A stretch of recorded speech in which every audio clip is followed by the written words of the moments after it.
আরাপ, তুই কিন্তু বেশি বাড়াবাড়ি করতাছস। ওই বুড়া টাকা দিতে পারে নাই, দোকান তো আমরা ভাঙবই। তোকে আমি 2 দিন সময় দিছিলাম রঞ্জু। রহমত চাচার মাইয়া হাসপাতালে, দোকান ভাঙার সাহস তুই পেলি কই থেকে? রঞ্জুর আগে আরাফকে মারতে যাবে, আরাফ সাথে সাথে রঞ্জুকে লাথি মেরে ফেলে দিল। আরিফা গাড়ি থেকে নেমে রেগে বলল, রাস্তার মাঝখানে এসব কি ফাজলামি শুরু করেছিস তোরা? মানুষের কি শান্তিতে যাওয়ার কোনো অধিকার নেই? আরিফার গলার আওয়াজ শুনে আরাফ থমকে গেল। আরাফ আরিফার দিকে রাগে তাকিয়ে বলল, চোখ থাকতে কি অন্ধ নাকি আপনি ম্যাম? দেখতে পাচ্ছেন না ঝামেলা চলছে? এটা বস্তির রাস্তা, আপনার বাবার কেনা রাস্তা না যে এসি গাড়িতে করে নবাবের মতো যাবেন। আরিফা, চল, এই বখাটে ছেলেদের সাথে কথা বলে লাভ নেই। মুখ সামলে কথা বলবি। কত টাকা পায় ও তোর কাছে? মা, 5,000 টাকা পায়। আমার মাইয়াটা হাসপাতালে, তাই টাকা দিতে পারি নাই। আরিফা ব্যাগ থেকে 5,000 টাকা বের করে রঞ্জুর মুখে ছুঁড়ে মেরে বলল, এই নে তোদের টাকা, আর কোনোদিনও এই চাচার দোকানে আসবি না। টাকাটা তুলে নাও রঞ্জু, আর আপনার এই দয়ার টাকা আমাদের লাগবে না। এই টাকাটা নিয়ে যান। তোর মতো ফালতু মেকানিক টাকা কোথা থেকে দিবি? চুরি করে? আরিফার কথা শুনে আরাফ রাগে হাত মুঠো করে নিল। আরাফ রেগে বলল, হ্যাঁ, আমরা চুরি করি। বড়লোক বলে যা খুশি বলার অধিকার আপনার নাই। আপনার টাকা আপনার কাছে রাখেন। আরিফা রাগে গাড়িতে উঠে চলে গেল। আরাফ এক দৃষ্টিতে গাড়ি যাওয়ার দিকে তাকিয়ে রইল। রাতে আরিফা বারান্দায় দাঁড়িয়ে কফি খাচ্ছে। হঠাৎ ফোন বেজে উঠল।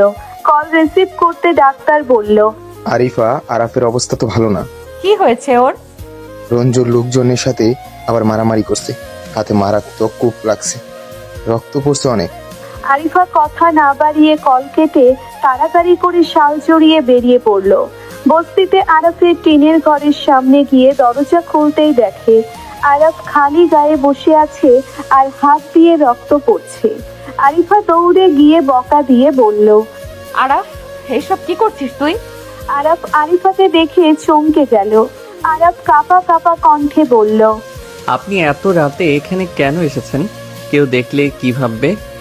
আমার কারো ভাব নিয়ে কিছু যায় আসে না। তোরা এই সাহস কিভাবে হয়? তোর এই সাহস কিভাবে হয় এই গুন্ডাদের সাথে মারামারি করার? আমার কিছু হইলে আপনার কি? আপনি তো আজ সকালেই বললেন আমি বখাটে ফালতু ছেলে। আরাফের মুখে এমন কথা শুনে আরিফা আর নিজেকে ধরে রাখতে পারল না। আরিফা আরাফকে শক্ত করে জড়িয়ে ধরে ডুকরে কেঁদে উঠে বলল, তুমি কেন বোঝো না আরাফ? তোমাদের রক্তাক্ত দেখলে আমার দম বন্ধ হয়ে আসছে। তুমি মরে গেলে আমি কি নিয়ে বাঁচবো? আরাফ আরিফার চোখের পানি মুছে দিয়ে কপালে চুমু দিয়ে বলল, এত সহজে মরবো না। আমার সিনিয়র বউকে এখনো অনেক জ্বালানোর বাকি আছে। একদম ফাজলামি করবি না। সকালে সবার সামনে ওইভাবে অপমান কেন করলে? তোমার একটুও কি মায়া হয় না আমার জন্য? আপনি তো শুরু করলেন। আমার বন্ধুদের সামনে আমার ইজ্জত নাই। কিসের ইজ্জত? 19 বছরের একটা পিচ্চি ছেলে তুমি, আমার বর, আমার হাজবেন্ড তুমি, আর তোমাকে ওই গুন্ডাদের হাতে মার খেতে দেখলে আমার কলিজা ছিঁড়ে যায়। তুমি বোঝো না? আমি আর এসব লুকিয়ে রাখতে চাই না, আমি সবাইকে বলে দেব। আরাফ আরিফাকে ছেড়ে দিয়ে একটু দূরে গিয়ে বলল, কি বলবেন সবাইকে?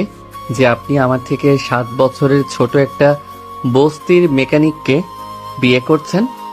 আপনার হাই প্রোফাইল পরিবার আর অফিস মেনে নিবে? আমার কাউকে দরকার নেই। তুমি আমার পাশে থাকলে আমার কিচ্ছু লাগবে না। কিন্তু আমার তো লাগবে। আমি চাই না আমার জন্য আপনার ক্যারিয়ার আর সম্মান নষ্ট হোক। আমি যেদিন নিজের পায়ে দাঁড়াবো সেদিন সবার সামনে আপনার হাত ধরবো। কবে দাঁড়াবে তুমি? নিজের সব টাকা তো ওই চাচার মেয়ের জন্য দিয়ে দিলে। সকালে টাকাটা দিতে দিলে তোমার এই অবস্থা হইতো না। আমি গরিব হতে পারি, বাট আমার আত্মসম্মান আছে। আপনার টাকা দিয়ে আমি কারো উপকার করতে চাই না। আরিফা রাগে দরজার দিকে যেতে নিলে আরাফ এক টানে আরিফাকে নিজের বুকের সাথে মিশিয়ে নিয়ে বলল, রাগ করছেন কেন? আমি কি আপনাকে কষ্ট দেওয়ার জন্য বলছি? ছাড়ো আমাকে, লাগছে আমার। ছাড়ার জন্য তো ধরি নাই। সারাদিন পর বউকে কাছে পেয়েছি, একটু আদর তো করতেই পারি। আরাফ আরিফার ঘাড়ে মুখ গুজে দিলে আরিফা চোখ বন্ধ করে নিল। আরিফার সব রাগ পানি হয়ে গেল। আরিফা বলে উঠল। তোর হাত থেকে রক্ত পড়ছে, আগে ব্যান্ডেজটা করতে দাও আমাকে। রক্ত পড়ুক, আপনার স্পর্শ পেলে আমার সব ব্যথা ভালো হয়ে যাবে। আরিফা আরাফকে বিছানায় বসিয়ে যত্ন করে ফার্স্ট এইড বক্স দিয়ে ব্যান্ডেজ করে দিল। আরাফ আরিফার দিকে এক দৃষ্টিতে তাকিয়ে থেকে বলল, আপনাকে শাড়িতে অনেক সুন্দর লাগছে। অফিসে এই শাড়ি পরে গিয়েছিলেন? হ্যাঁ, কেন তোমার জেলাসি হচ্ছে? হবে না, আমার বউ এত সেজে গুজে অফিসে যায়, আর ওই বস ফাহাদ বেটা ড্যাব ড্যাব করে তাকিয়ে থাকে। আমার তো মনে চায় ওর চোখ দুইটা তুলে ফেলি। ফাহাদ আমার বস, ওর সাথে প্রফেশনাল সম্পর্ক ছাড়া আর কিচ্ছু নাই। তুমি ফালতু কথা বলবা না। আমি ছেলে মানুষ, কোন ছেলে কোন নজরে তাকায় আমি ভালো বুঝি। আপনি ওর থেকে দূরে থাকবেন বলে দিলাম। আচ্ছা, থাকবো। আমি যাই, এখন অনেক রাত হয়েছে। আজ রাতে থেকে যান না আমার সাথে। পাগল হয়েছো? মা টের পেলে আমাকে বাসা থেকে বের করে দেবে। আরিফা আরাফের গালে হাত বুলিয়ে দিয়ে চলে গেল। আরাফ বিছানায় শুয়ে পড়লো আর ভাবতে লাগলো। এই গরিব পরিচয় নিয়ে আপনাকে বেশি দিন ধরে রাখতে পারবো না আরিফা। আমাকে আমার আসল জায়গায় ফিরতে হবে আপনার সম্মান বাঁচানোর জন্য। সকালবেলা আরিফা রেডি হয়ে ডাইনিং টেবিলে নাস্তা করতে বসলো। আরিফার মা নাজমা বেগম মুখ কালো করে বসে আছে। নাজমা বেগম রেগে বলল, তোর কি কোনো আক্কেল হবে না আরিফা? বয়স তো 26 পার হয়ে গেল, আর কতদিন এইভাবে অবিবাহিত হয়ে ঘরে বসে থাকবি? মা প্লিজ, সকালবেলা শুরু করবা না। আমার অফিসে মিটিং আছে, আমাকে শান্তিতে একটু খেতে দাও। শান্তি তো তুই আমাদের হারাম করে দিচ্ছিস। তোর বয়সী সব মেয়েদের বাচ্চা কাচ্চা হয়ে স্কুলে যায়, আর তুই শুধু ক্যারিয়ার করে নিজের জীবন শেষ করছিস। কাল তোর খালা একটা ছেলের ছবি পাঠিয়েছে, ছেলেটা কানাডায় থাকে। তুই আজ অফিস থেকে এসে ছবিটা দেখবি। আমি কোনো ছবি টবি দেখতে পারবো না, আমার এখন বিয়ের কোনো চিন্তা নাই। তোর চিন্তা নাই, কিন্তু আমাদের তো আছে। পাড়াপড়শি যা তা কথা শোনাচ্ছে। তুই কি কাউকে পছন্দ করিস নাকি? অফিসের ওই যে তোর বস ফাহাদ, ছেলেটা তো অনেক ভালো, তোকে কত পছন্দ করে। মায়ের মুখে ফাহাদের নাম শুনে আরিফা রাগে হাতে রুটি টেবিলে ছুঁড়ে মারলো। আরিফা রেগে বলল, ফাহাদকে তোমার এত ভালো লাগলে তুমি গিয়ে বিয়ে করো। আমার সামনে আর কখনো ওই ফালতু লোকটার নাম নিবে না। আরিফা ব্যাগ নিয়ে হনহন করে বাসা থেকে বের হয়ে গেল। অফিসে গিয়ে নিজের ডেস্কে বসতেই ফাহাদ চলে আসলো। ফাহাদ হেসে বলল, গুড মর্নিং আরিফা। আজ তো আমাদের কোম্পানির অ্যানুয়াল পার্টি, তুমি তো আসছো তাই না? Good morning sir. হ্যাঁ আসবো, তবে আমি বেশিক্ষণ থাকতে পারবো না। এমন করলে তো হবে না আরিফা, তুমি এই কোম্পানির সবচেয়ে ব্রিলিয়েন্ট প্রজেক্ট ম্যানেজার। আর শোনো, পার্টির জন্য আমি তোমার জন্য স্পেশাল একটা শাড়ি এনেছি, এইটা পরে আসবা আজ। ফাহাদ একটা শপিং ব্যাগ আরিফার ডেস্কে রাখলো। আরিফা বিরক্ত হয়ে ব্যাগটা ফাহাদের দিকে এগিয়ে দিয়ে বলল, সরি স্যার, আমি অন্যের দেওয়া শাড়ি পরি না। আমার নিজের শাড়ি আছে, আর আপনার সাথে আমার সম্পর্ক শুধু অফিসিয়াল। এর বাইরে এই ধরনের গিফট দেওয়াটা আমার একদম পছন্দ না। কেমন আরিফা, তুমি এখনো আগের মতোই জেদি রয়ে গেল। আমরা তো এক সময়। স্যার, পুরনো কথা অফিসে না তোলাই ভালো। আপনি এখন যেতে পারেন, আমার অনেক কাজ আছে। ফাহাদ রাগে দাঁত কামড়ে সেখান থেকে চলে গেল। নীলা এসে আরিফার পাশে দাঁড়িয়ে বলল, এই লোকটা তো বেহায়া কেন রে? তোকে এখনো পাওয়ার আশা ছাড়লো না। ভালো লাগে না নীলা, মন চায় চাকরিটা ছেড়ে দেই, কিন্তু পরিবারের যে অবস্থা, বাবা রিটায়ার্ড পার্সন, এখন চাকরি ছাড়লে না খেয়ে মরতে হবে। বাদ দে ওই ফালতু লোকের কথা। আচ্ছা শোন, আজ পার্টিতে তো তুই যাবি, আরিফ কিছু বলবে না তো? ওকে আমি জানাই নাই, জানালে আবার মাথা গরম করবে। এমনিতেই ফাহাদকেও দু চোখে দেখতে পারে না। ওইদিকে বস্তির গ্যারেজে আরাফ একটা গাড়ির ইঞ্জিন ঠিক করছে। আরাফের সারা মুখে আর হাতে কালি মাখা।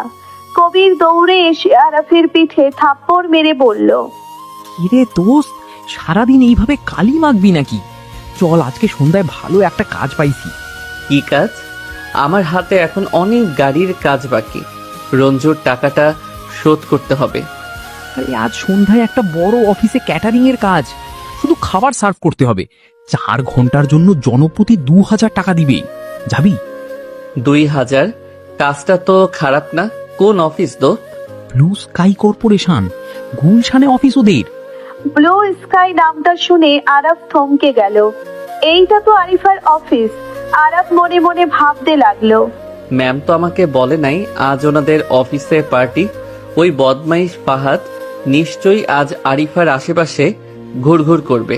না, আমাকে ওইখানে যেতেই হবে। ঠিক আছে দোস্ত, আমি যাব। তুই রেডি থাকিস সন্ধ্যায়। সন্ধ্যা 7টা। ব্লু স্কাই কর্পোরেশনের বিশাল হলরুমে পার্টির আয়োজন করা হয়েছে। চারিদিকে আলো ঝলমল করছে। আরাফ আর কবির ক্যাটারিং এর ড্রেস পরে ওয়েটার হিসেবে দাঁড়িয়ে আছে। আরাফের চোখ শুধু দরজার দিকে। হঠাৎ আরিফা আর নীলা হলরুমে ঢুকলো। আরিফাকে কালো রঙের একটা শাড়িতে এত সুন্দর লাগছিল যে আরাফ চোখের পলক ফেলতে পারল না। আরাফ মুগ্ধ হয়ে তাকিয়ে রইল আর মনে মনে বলল, ওহ, আমার বউটাকে এত সুন্দর কেন লাগে। মন তো চাচ্ছে এখনই সবাইকে বলে দেই এই রূপবতী নারীটা শুধু আমার। আরিফা হলরুমে ঢুকে চারিদিকে তাকাতেই হঠাৎ আরিফকে দেখতে পেল। ওয়েটারের ড্রেসে আরিফকে দেখে আরিফা চমকে উঠল। আরিফা নীলার হাত চেপে ধরে ফিসফিস করে বলল, নীলা, ওই দেখ আরাফ, ও এখানে কি করছে? হায় আল্লাহ, ও তো ওয়েটারের ড্রেস পরে আছে। তুই ওকে বলে আসিসনি? না তো, ও এখানে আসলে তো ফাহাদকে দেখে নির্ঘাত কোনো সিন ক্রিয়েট করবে। আমাকে ওর সাথে কথা বলতে হবে। আরিফা চুপি চুপি আরাফের দিকে এগিয়ে গেল। আরাফ জুসের ট্রে হাতে দাঁড়িয়েছিল। আরিফা কাছে গিয়ে দাঁতে দাঁত চেপে রাগী কণ্ঠে বলল, তুই এখানে কি করছিস আরাফ? তোকে কে আসতে বলেছে এখানে? কেন ম্যাম, আমি গরিব মানুষ, ক্যাটারিং এর কাজ করতে এসেছি। আপনার মতো বড় লোকদের পার্টিতে কি আমাদের মতো মেকানিকদের ঢোকা নিষেধ? ফাজলামি করবি না একদম। তুই ভালো করেই জানিস সেটাই আমার অফিস। তুই কি স্পাইগিরি করতে আসছিস আমার পেছনে? স্পাইগিরি করব কেন? বউ সেজে গুজে অফিসে পার্টি করতে আসবে আর আমাকে জানাবেও না। তাই ভাবলাম গরিব স্বামী হিসেবে নিজে এসেই দেখে যায় আমার বউকে কেমন লাগছে। তুই এক্ষুন এখান থেকে যাবি আরাফ। তোকে ওয়েটারের ড্রেসে দেখে আমার কেমন লাগছে তুই বুঝবি না। তুই প্লিজ এখান থেকে যা। ফাহাদ দেখলে তোকে অপমান করবে। ওই ফাহাদ আমাকে কি অপমান করবে? আমি এখানে কাজ করতে আসছি, চুরি করতে না। আমি যাব না, আপনি যান, আপনার বসের সাথে পার্টি করেন গিয়ে। আরাফ ট্রে নিয়ে অন্যদিকে চলে গেল। আরিফা রাগে ফুঁসতে লাগলো। ফাহাদ দূর থেকে আরিফাকে দেখে কাছে এগিয়ে আসলো। ফাহাদ আরিফাকে উপর থেকে নিচে পর্যন্ত দেখে মুগ্ধ হয়ে বলল, ও আরিফা, আজ তোমাকে যা লাগছে না, চোখ সারানো যাচ্ছে না। Thanks sir. শুধু থ্যাঙ্কস দিলে হবে? আজ কিন্তু আমার সাথে তোমাকে একটা ডান্স করতে হবে। সরি স্যার, আমি ডান্স করতে পারি না। আর আমার মাথাটা ধরেছে, আমি একটু বসবো। আরিফা ফাহাদকে এড়িয়ে সোফায় গিয়ে বসলো। আরাফ দূর থেকে সব খেয়াল করছিল। ফাহাদের দৃষ্টি দেখে আরাফের রক্ত টকবক করে ফুটতে লাগলো। আরাফ রাগে গ্লাসগুলো ঝরে ঝরে ট্রেতে রাখতে লাগলো। কি রে দোস্ত, গ্লাসগুলো ভাঙবি নাকি? এত রাগ কিসের তোর? তুই ওইদিকে যা কবির, আমার মেজাজ ভালো না। পার্টিতে হালকা মিউজিক বাজছে। সবাই জোড়ায় জোড়ায় ডান্স করছে। ফাহাদ আবার আরিফার কাছে আসলো। এবার ফাহাদ কিছুটা নেশাগ্রস্ত। ফাহাদ আরিফার হাত ধরে টান দিয়ে বলল, কেমন আরিফা, সবাই ডান্স করছে আর তুমি বোরিংয়ের মতো বসে আছো। আসো আমার সাথে। ফাহাদ, আপনি কি করছেন? হাত ছাড়ুন আমার। সবার সামনে কি সিন ক্রিয়েট করছেন? আরে কিসের সবার সামনে? তুমি তো জানো আমি কত তোমাকে চাই।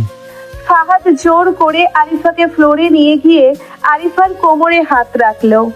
আরিফা ভয়ে আর অস্বস্তিতে ছটফট করতে লাগলো। আরিফা দূর থেকে আরাফের দিকে তাকালো। আরাফের চোখ দুটো যেন আগুনে জ্বলছে। আরাফ আর নিজেকে কন্ট্রোল করতে পারলো না। আরাফ হাতের ট্রেটা ছুঁড়ে ফেলে দিল। কাচের গ্লাসগুলো ঝনঝন করে ভেঙে গেল। সবাই চমকে ওই দিকে তাকালো। আরাফ ঝড়ের বেগে ফাহাদের কাছে গিয়ে ফাহাদের কলার চেপে ধরলো। ফাহাদ কিছু বোঝার আগেই আরাফ সজোরে ফাহাদের মুখে একটা ঘুষি মারলো। শোরের বাচ্চা, তোর এত বড় সাহস, তুই ওনার গায়ে হাত দিস? তোকে তো আজ আমি মেরেই ফেলবো। ফাহাদ ছিটকে ফ্লোরে পড়ে গেল। ফাহাদের নাক দিয়ে রক্ত বের হতে লাগলো। ফাহাদ রেগে চিল্লিয়ে বলল, কে তুই ফালতু ওয়েটার? সিকিউরিটি কোথায়? এই রাস্তার ভিখারিকে কে ঢুকতে দিয়েছে এখানে? আমি তোর জম। তুই যদি আরেকবার ওনার দিকে তাকাইছিস, তোর চোখ আমি উপড়ে ফেলবো। আরাফ ফাহাদের বুকের উপর এসে এলো পাথারি ঘুষি মারতে লাগলো। পার্টিতে সবার মধ্যে আতঙ্ক ছড়িয়ে পড়লো। সিকিউরিটি গার্ডরা এসে আরাফকে টান দিয়ে সরানোর চেষ্টা করলো, কিন্তু আরাফের গায়ে অসুরের মতো জোর। আরিফা ভয়ে কাঁপতে কাঁপতে আরাফকে আটকাতে গেল। আরাফ ছাড় ওকে, মরে যাবে লোকটা, প্লিজ ছাড়, ছাড় বলছি। আরাফ আরিফার কথা শুনে থেমে গেল। আরাফ ফাহাদকে ছেড়ে দিয়ে উঠে দাঁড়ালো। ফাহাদ মুখ চেপে ধরে উঠে দাঁড়িয়ে সিকিউরিটিদের বলল, পুলিশে কল দি, এই বকাটা মাস্তানকে আমি আজ জেলে পচাবো। আরিফা, কি হবে এখন? পুলিশ আসলে তো আরাফের জীবন শেষ হয়ে যাবে। ফাহাদ এমনিতেই অনেক পাওয়ারফুল। 10 মিনিটের মধ্যে পুলিশ চলে আসলো। পুলিশ এসে আরাফকে হাত করা পরিয়ে দিল। ফাহাদ পুলিশের কাছে গিয়ে বলল, অফিসার, এই ফালতুটার আমাকে বিনা কারণে অ্যাটাক করেছে, ওকে নিয়ে যান। এই ছেলে, তুমি ওনাকে মারলে কেন? আরাফ চুপ করে আরিফার দিকে তাকিয়ে রইল। আরিফার চোখে পানি টলমল করছে। ফাহাদ আরিফার দিকে তাকিয়ে সন্দিগ্ধ গলায় বলল, আরিফা, এই ওয়েটারটা তোমাকে বাঁচানোর জন্য আমাকে মারলো কেন? তুমি কি ওকে চেনো? তোমার সাথে কি এই বস্তির গুন্ডার কোনো কানেকশন আছে? ফাহাদের কথা শুনে অফিসের সবাই আরিফার দিকে তাকাতে লাগলো। আরিফা বুঝতে পারলো ফাহাদ যদি জানতে পারে আরাফ ওর স্বামী, তাহলে ফাহাদ ওর কেরিয়ার আর পরিবারের সম্মান সব শেষ করে দিবে। ওর বাবার হার্টের অবস্থা এমনিতেই ভালো না। আরিফা নিজেকে শক্ত করে নিল। আরিফা চোখ মুছে ফাহাদের দিকে তাকিয়ে রাগী গলায় বলল, আমি কিভাবে চিনবো ওকে স্যার? আমি চিনি না ওকে, ও একটা বস্তির গুন্ডা, আমি ওনাকে চিনি না। আরিফার মুখ থেকে এই কথা শোনার পর আরাফের মনে হলো কেউ ওর বুকের ভেতর ছুরি ঢুকিয়ে দিয়েছে। আরাফ স্তব্ধ হয়ে আরিফার দিকে তাকিয়ে রইল। আরাফের চোখ দিয়ে এক ফোঁটা জল গড়িয়ে পড়ল। আপনি আমাকে চেনেন না ম্যাম? মুখ সামলে কথা বলবি ফালতু ছেলে। তোর এত বড় সাহস, তুই আমার অফিসে এসে গুন্ডামি করছিস? অফিসার ওকে নিয়ে যান এখান থেকে, ওর যেন কঠোর শাস্তি হয়। আরিফা কথাগুলো বলার সময় ওর নিজের কলিজা যেন ছিঁড়ে যাচ্ছিল, কিন্তু সে আরাফের দিকে একবারও তাকালো না। পুলিশ আরাফকে ধাক্কা দিয়ে নিয়ে যেতে লাগলো। আরাফ দরজার কাছে গিয়ে একবার পেছন ফিরে আরিফার দিকে তাকালো। আরাফের চোখে ছিল তীব্র অভিমান আর কষ্ট। আরাফ মুচকি একটা কষ্টের হাসি দিয়ে বলল, ঠিক বলেছেন ম্যাম, আমি একটা ফালতু বস্তির গুন্ডা। আপনাদের মতো বড় লোকদের চেনার তো কোনো যোগ্যতাই আমার নাই। ভালো থাকবেন ম্যাম। পুলিশ আরাফকে গাড়িতে তুলে নিয়ে গেল। পার্টিতে সবাই ফাহাদকে নিয়ে ব্যস্ত হয়ে পড়ল। আরিফা আর এক মুহূর্ত সেখানে দাঁড়াতে পারলো না। আরিফা দৌড়ে ওয়াশরুমে ঢুকে দরজা লক করে দিল। ওয়াশরুমের ফ্লোরে বসে আরিফা নিজের মুখে 2 হাত চেপে ধরে ডোকরে কেঁদে উঠল। আরিফা পাগলের মতো কাঁদতে কাঁদতে বলতে লাগলো, আমাকে ক্ষমা করে দে আরাফ, আমাকে ক্ষমা করে দে। আমি তোকে ছাড়া বাঁচবো না রে। আমি কেন তোর সাথে এমন করলাম? আমি পরিস্থিতির কাছে হেরে গেলাম আরাফ। আমি তো সিনিয়র বউ হয়েও তোকে সবার সামনে আপন করে নিতে পারলাম না। আরিফা ফুপিয়ে ফুপিয়ে কাঁদতে লাগলো। ওর চোখের পানিতে শাড়ির আঁচল ভিজে গেল। ওইদিকে পুলিশের গাড়িতে বসে আরাফ আকাশের দিকে তাকিয়ে আছে। ওর চোখে কোনো পানি নেই, শুধু এক বুক শূন্যতা। আরাফ মনে মনে ভাবতে লাগলো, আপনি আমাকে বস্তির গুন্ডা বলে অস্বীকার করলেন তো আরিফা? ঠিক আছে, গরিব আরাফকে তো আপনি আপন করতে পারলেন না। এবার আপনি দেখবেন এই আরাফের আসল রূপ, যেই রূপ দেখলে আপনার ওই অহংকারী সমাজ আর ফাহাদের মতো মানুষেরা পায়ের কাছে এসে বসবে। আপনি আমাকে অস্বীকার করেছেন, এবার আমি আপনাকে এমন এক জায়গায় নিয়ে দাঁড় করাবো যেখান থেকে আপনি আমাকে ছাড়া আর কিছুই ভাবতে পারবেন না। আরাফ চোখ বন্ধ করে নিল। গাড়ির জানালার কাছ দিয়ে আসা নিয়ন আলোতে আরাফের রাগী আর জেদি মুখটা আর ভয়ঙ্কর লাগছিল। থানা হাজতের ভেতর অন্ধকারের মধ্যে আরাফ বসে আছে। ওর বাঁ হাতের ব্যান্ডেজটা দিয়ে আবার রক্ত চুইয়ে পড়ছে, কিন্তু সেদিকে ওর কোনো খেয়াল নাই। ও শুধু এক দৃষ্টিতে দেওয়ালের দিকে তাকিয়ে আছে। কবির লকআপের বাইরে দাঁড়িয়ে পুলিশ ডিউটি অফিসারের সাথে অনেক অনুনয় বিনয় করছে। স্যার, ও কোনো অন্যায় করে নাই স্যার। ওই ফাহাদ সাহেব নিজেই মেয়েটার গায়ে হাত দিচ্ছিল। ও তো শুধু অন্যায়ের প্রতিবাদ করছে। ওরে ছেড়ে দেন স্যার। এই বেটা বস্তির টোকাই, চুপ কর। বড়লোকদের পার্টিতে গিয়ে মারামারি করছস, আবার বড় বড় কথা কস। ফাহাদ সাহেব শহরের বড় ব্যবসায়ী, ওনার নামে কমপ্লেন হয়েছে। এই স্যামরারে আজ কোর্টে চালান দেওয়া হবে, সহজে জামিন পাবি না। কবিরের কথা শুনে আরাফ মুচকে একটা কষ্টের হাসি দিল। ও হাজতের ভেতর থেকেই কবিরকে ইশারা করে ডাকলো। কবির, তুই এখানে ফালতু চিল্লাইস না তো, তুই এখান থেকে যা, রহমত চাচার ওখানে গিয়ে বস। তুই এই অবস্থায় আমাকে চলে যেতে বলছিস আরাফ? তোর হাত দিয়ে রক্ত পড়ছে আর তুই এখানে একা লকআপে বন্ধি।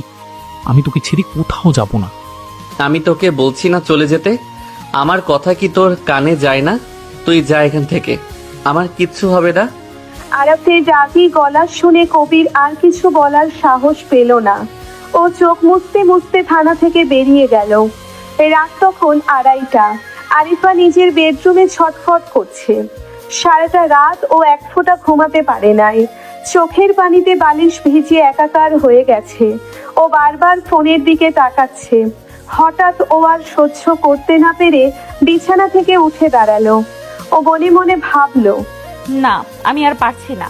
আরাফ ওখানে হাজতে একা বন্দি, আর ও তো আমার জন্য ওই ফাহাদকে মেরেছে। আর আমি নিজের সম্মান বাঁচাতে ওকে সবার সামনে অস্বীকার করলাম। ও আমার চেয়ে 7 বছরের ছোট হতে পারে, কিন্তু ও তো আমার স্বামী। আমার বুকটা ফেটে যাচ্ছে।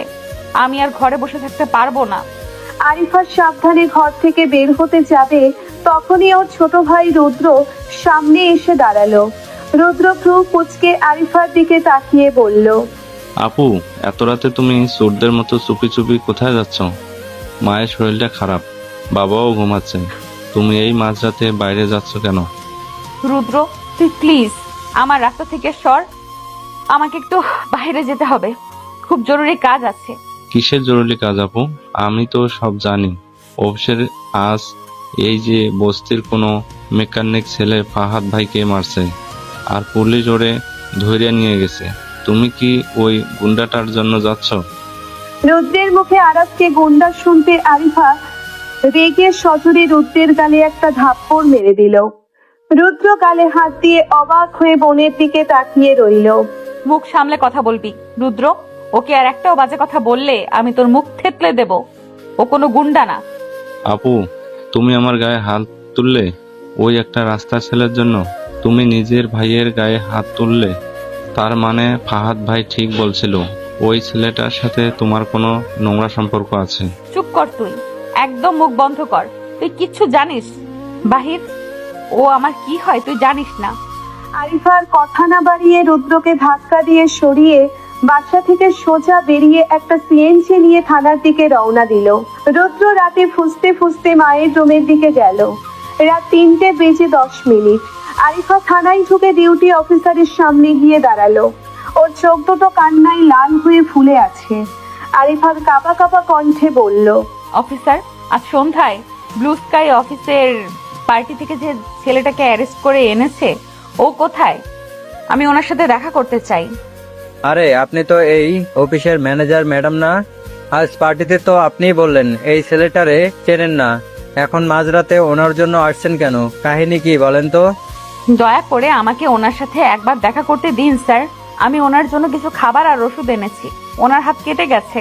দেখা করা যাবে না, বড় সাহেবের কড়া নির্দেশ আছে। এই ছেলের সাথে কাউকে দেখা করতে দেওয়া যাবে না। আপনি বাড়ি যান ম্যাডাম। আরিফা আর কোনো উপায় না দেখে নিজের গলার সোনার চেইন আর হাতের আংটি খুলে পুলিশের টেবিলের উপর রাখলো। আরিফা কান্নায় ভেঙে পড়ে বলল, আমি আপনার পায়ে ধরছি স্যার, আমাকে শুধু 5টা মিনিটের জন্য ওর সামনে যেতে দিন। আমি দূর থেকে শুধু একবার ওনাকে দেখব, প্লিজ স্যার, না করবেন না। পুলিশ চেইন আর আংটিটা ড্রয়ারে লুকিয়ে আরিফাকে ইশারা করলো ভেতরের দিকে যাওয়ার জন্য। আরিফা দৌড়ে হাজতের সামনে গিয়ে দাঁড়ালো। লোহার শিকের ওপাশে অন্ধকার মেঝেতে আরাফ মাথা নিচু করে বসে আছে। আরিফা দুকড়ে কেঁদে উঠে শিকের ফাঁক দিয়ে হাত বাড়িয়ে দিল। আরাফ, আরাফ আমার দিকে তাকাও। তুমি কেমন আছো আরাফ? আরিফার গলার আওয়াজ শুনে আরাফ আস্তে আস্তে মাথা তুলল। ওর চোখের দৃষ্টি একদম ঠান্ডা, কোনো আবেগ নেই। আরাফ হাজতের সিট থেকে কিছুটা দূরে সরে গিয়ে বসলো ও আরিফার দিকে না তাকিয়েই গম্ভীর গলায় বলল, আপনি এখানে কেন এসেছেন ম্যাম? আপনার মতো বড়লোক সোসাইটির মানুষ এই নোংরা থানায় কেন এসেছে? যান, নিজের মান সম্মান বাঁচিয়ে বাড়ি ফিরে যান। আরে তুমি এমন করে কথা বলো না প্লিজ, আমার বুকটা ফেটে যাচ্ছে। আমি পরিস্থিতির শিকার হয়ে ওনাদের সামনে মিথ্যা বলেছি। ফাহাদ যদি জানতে পারতো তুমি আমার হাজবেন্ড, ও আমাদের পুরো পরিবারকে ধ্বংস করে দিত। আমার বাবার হার্টের অবস্থা তো তুমি জানো। হ্যাঁ, আমি সব জানি ম্যাম। আমি জানি আমি একটা বস্তির মেকানিক। আমার কোনো জাত কুল নাই, তাই সবার সামনে আমাকে স্বামী বলে পরিচয় দিতে আপনার লজ্জা লাগে। বয়স কম হতে পারে, কিন্তু আমি তো পুরুষ মানুষ। নিজের স্ত্রীর কোমরে অন্য একটা পুরুষ হাত দিচ্ছে আর আমি দাঁড়িয়ে দাঁড়িয়ে দেখব? আমি তো ফাহাদকে মেরেই ফেলতাম। আপনি তো ওরে বাঁচালেন। আমি বাঁচাই নাই আরাফ, আমি তোমাকে বাঁচানোর জন্য ওকে ছেড়ে দিতে বলেছিলাম। তুমি কেন বোঝো না? আমি কিচ্ছু বুঝতে চাই না ম্যাম।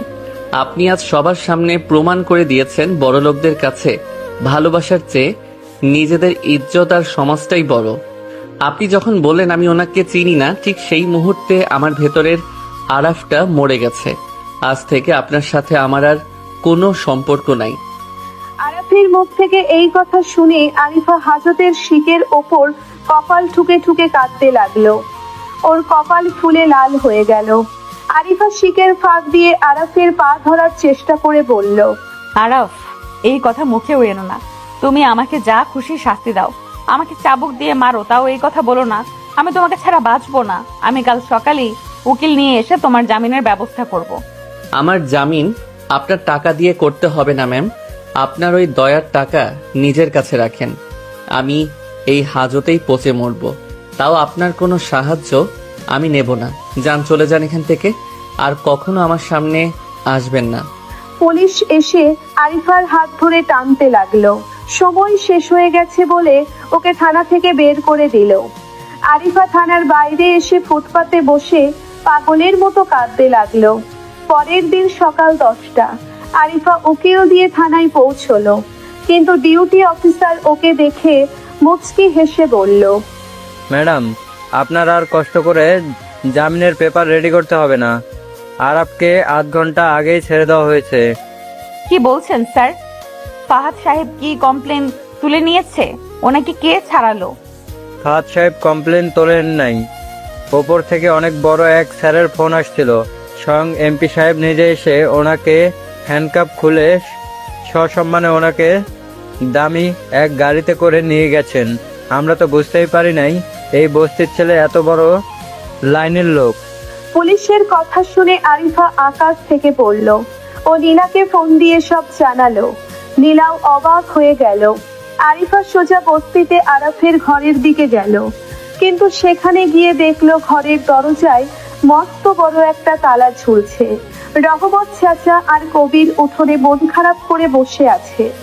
রহমত চাচা, আরাফ কোথায়? ও কোথায়? ওর ঘর তালাবন্ধ কেন? মা, আরাফ আজ সকালে এক মস্ত বড় গাড়িতে করে এসেছিল। ওর সাথে অনেক পুলিশ আর বডিগার্ড ছিল। ও নিজের সব জামা কাপড় নিয়ে চলে গেছে। যাওয়ার সময় আমার হাতে কলির অপারেশনের জন্য 5 লাখ টাকা দিয়ে গেছে। হ্যাঁ ভাবি, আরাফ আমাদের বলেছে ও আর কোনোদিনই বস্তিতে ফিরে আসবে না। ও ওনার আসল পরিচয় নিয়ে ওনার নিজের বাড়িতে ফিরে গেছে। ও নাকি অনেক বড় লোকের ছেলে। আমাদের ও আর চিনতেই পারলো না ভাবি।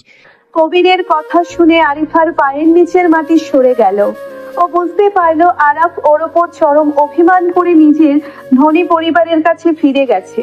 যে পরিবারকেও ঘৃণা করে এতদিন বস্তিতে লুকিয়েছিল, আরিফা ওখানেই মাটিতে বসে পড়লো আর ওর চোখ দিয়ে অঝরে জল পড়তে লাগলো। আরিফা কাঁপা কাঁপা হাতে আরাফের ক্যাবিনেটের দরজা ঠেলে ভেতরে প্রবেশ করলো। বিশাল এসি রুম, দামি ইন্টেরিয়ার আর কাচের দেওয়াল। আরাফ রিভলভিং চেয়ারে উল্টো দিকে ঘুরে বসে আছে। আরিফা ফাইলগুলো বুকে চেপে ধরে দরজার কাছে দাঁড়িয়ে রইল। আরিফা ভয়ে ঢোক গিলে কাঁপা কাঁপা কণ্ঠে বলল, স্যার, আমি আসবো। আরাফ চেয়ারটা ঘুরিয়ে আরিফার দিকে তাকালো। আরাফের চোখে মুখে চরম গাম্ভীর্য। আরাফ ইশারা করে সামনের চেয়ারে বসতে বলল, আসুন ম্যাম। বস্তির ফালতু গুন্ডার কেবিনে আপনাকে স্বাগতম। বসুন। আরাফ প্লিজ, তুই এমন করে কথা বলিস না, আমার বুকটা ফেটে যাচ্ছে। Shut up. অফিসে বসে আমাকে তুই করে বলার স্পর্ধা আপনি কোথায় পেলেন? ভুলে যাবেন না আমি এই কোম্পানির এমডি আর আপনি একজন সামান্য এমপ্লয়ি। ফাইলগুলো টেবিলে রাখুন। আরিফা চোখের পানি মুছতে মুছতে ফাইলগুলো টেবিলে রাখলো। আরাফ ফাইলগুলো খুলে দেখতে লাগলো আর আরিফা এক দৃষ্টিতে আরাফের দিকে তাকিয়ে রইল। আরাফকে এই দামি স্যুটে এতটাই হ্যান্ডসাম লাগছে যে আরিফা চোখ ফেরাতে পারছিল না। আরাফ হঠাৎ ফাইলটা সজোরে টেবিলে ছুঁড়ে মেরে রেগে বলল, এইসব কি কাজ করেছেন আপনি? এই প্রজেক্টের বাজেট এত হাই কেন? আপনি কি কোম্পানি টাকা চুরি করার প্ল্যান করছেন নাকি ফাহাদের সাথে মিলে? আরাফ তুই আমাকে যা খুশি বল, কিন্তু আমার কাজে কোনো ভুল নাই। আর ফাহাদের সাথে আমাকে জড়াবি না। তুই? আপনার তো দেখছি ঘাড়ের রগ অনেক টেরা। আপনি কি ভেবেছেন আপনি আমার স্ত্রী বলে আমি আপনার সব ভুল মাফ করে দিব? যে স্ত্রী সবার সামনে নিজের স্বামীকে অস্বীকার করতে পারে সে তো টাকার জন্য কোম্পানির সাথে বেইমানিও করতে পারে। আরাফের এই কথায় আরিফার কলিজায় যেন কেউ তীক্ষ্ণ ছুরি চালিয়ে দিল। আরিফা আর নিজেকে কন্ট্রোল করতে পারল না।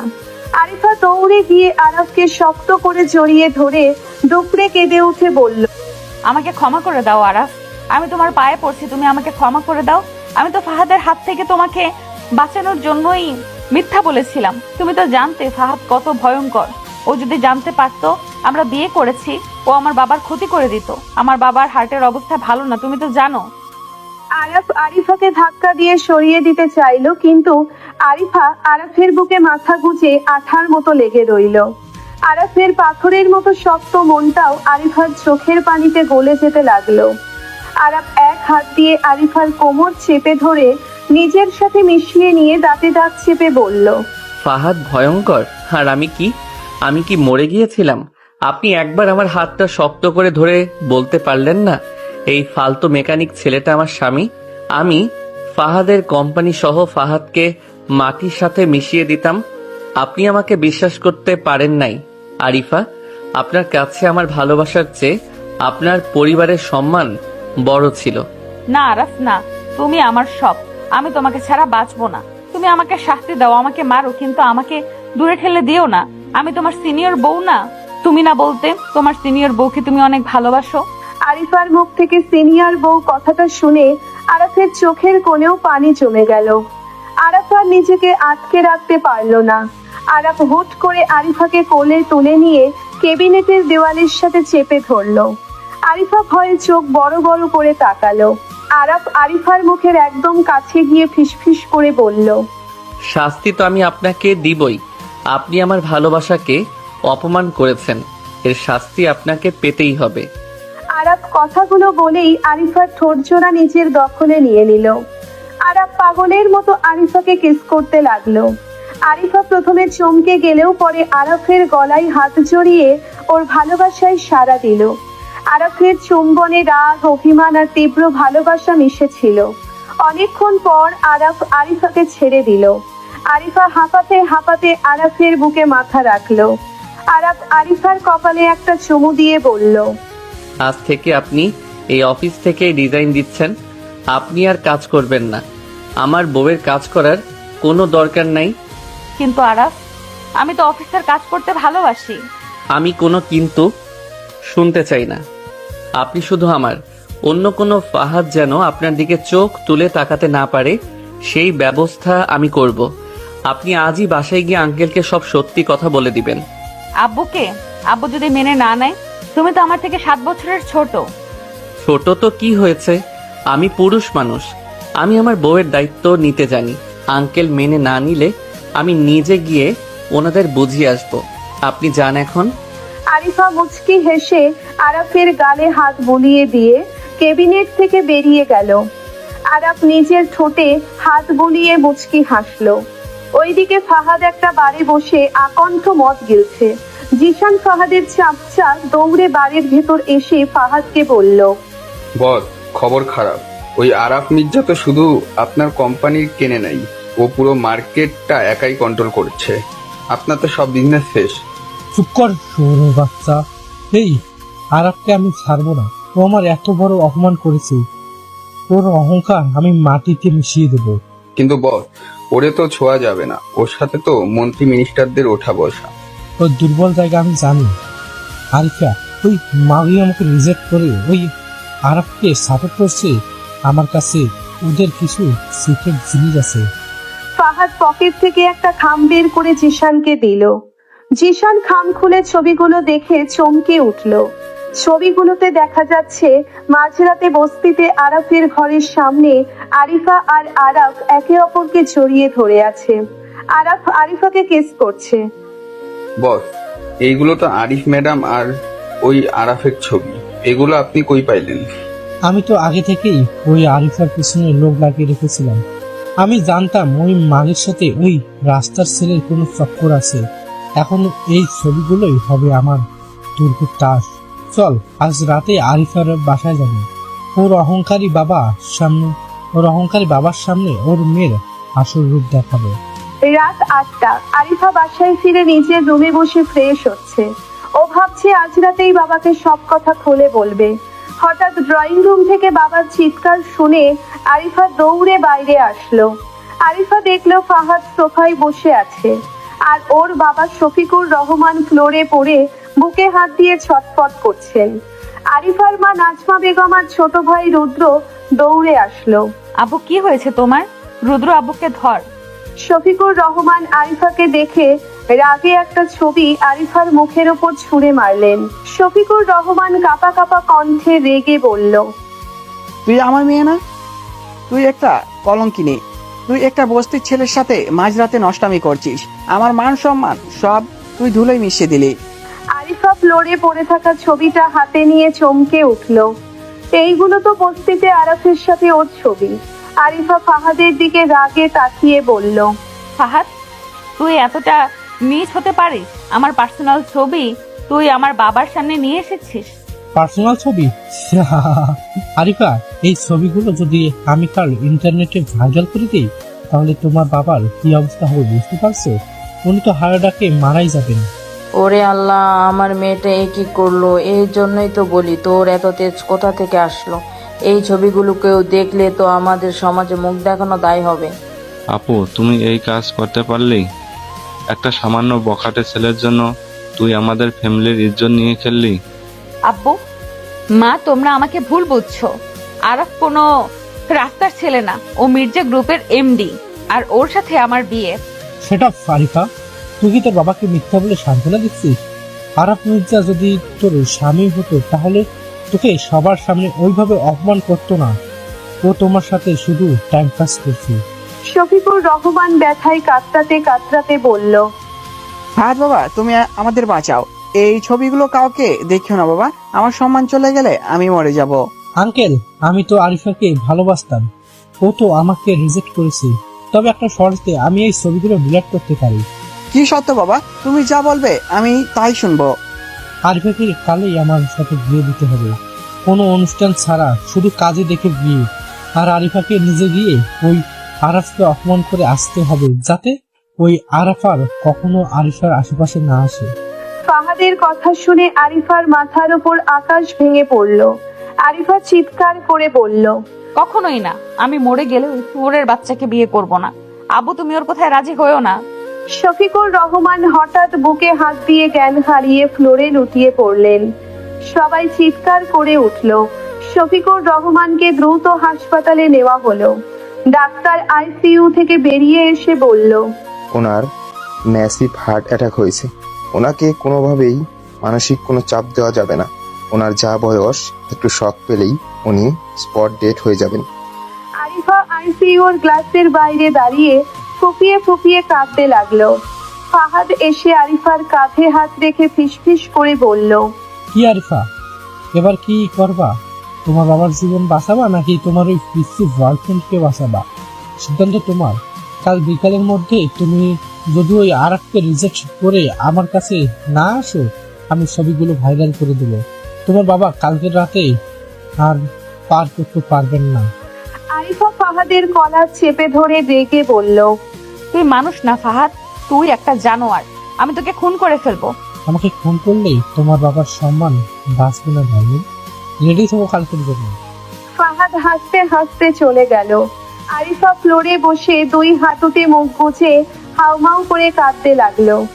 আরিফার মা এসে আরিফাকে জড়িয়ে ধরে বলল, মারে, তোর বাবার দিকে তাকিয়ে তুই রাজি হয়ে যা। আমাদের তো আর কেউ নাই। তোর বাবা মরে গেলে আমরা পথে বসে যাব। তুই ফাহাদকে বিয়ে করে নে মা।